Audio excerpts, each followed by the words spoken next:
Hello everyone, আজকে বানাচ্ছি chilli prawn. প্রথমেই চিংড়ি মাছগুলোকে চপ করে নিয়েছি, তার মধ্যে দিয়ে দিয়েছি পরিমাণ মতো নুন, শুকনো লঙ্কার গুঁড়ো, ভিনিগার, আদা রসুনের paste, soy sauce, tomato ketchup আর দিয়েছি একটা ডিম, ময়দা আর কর্নফ্লাওয়ারের গুঁড়ো।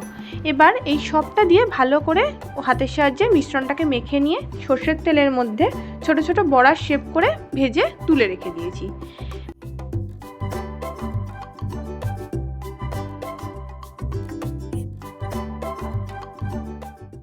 বড়াগুলো ভাজার পরে বানিয়ে নিয়েছি একটা সসের মিশ্রণ। প্রথমেই দিয়েছি বাটির মধ্যে ভিনিগার, তারপর দিয়েছি সয়া সস, টমেটো কেচাপ আর দিয়েছি চিলি সস। এই প্রত্যেকটা সসকে নিয়ে ভালো মতো মিশিয়ে সসের মিশ্রণটা তৈরি করে একটা সাইডে রেখে দিয়েছিলাম।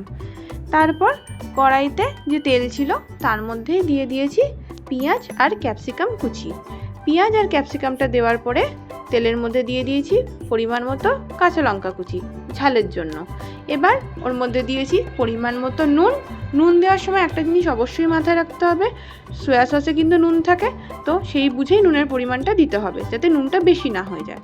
তারপর পেঁয়াজ ক্যাপসিকামের মধ্যে দিয়ে দিচ্ছি আদা রসুনের পেস্টটা দেওয়ার পরে ভালো মতো ভেজে নিয়েছি যাতে আদা রসুনের কাঁচা গন্ধটা চলে যায়। তারপর পেঁয়াজ ক্যাপসিকাম ভাজা হয়ে গেলে ওর মধ্যে দিয়ে দিয়েছি আগে থেকে রেডি করে রাখা সসটা।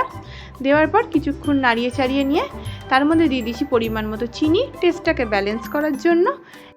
এরপর এর মধ্যে দিয়ে দিয়েছি আগে থেকে ভেজে রাখা চিংড়ি মাছের বড়াগুলো দেওয়ার পর ঝোলটা যখন ফুটে উঠবে তখন ওর মধ্যে দিয়ে দিয়েছি আগে থেকে গুলে রাখা কর্নফ্লাওয়ার দেওয়ার পর ওটা ভালো মতো মিশিয়ে নিলেই রেডি আমাদের চিলি প্রন।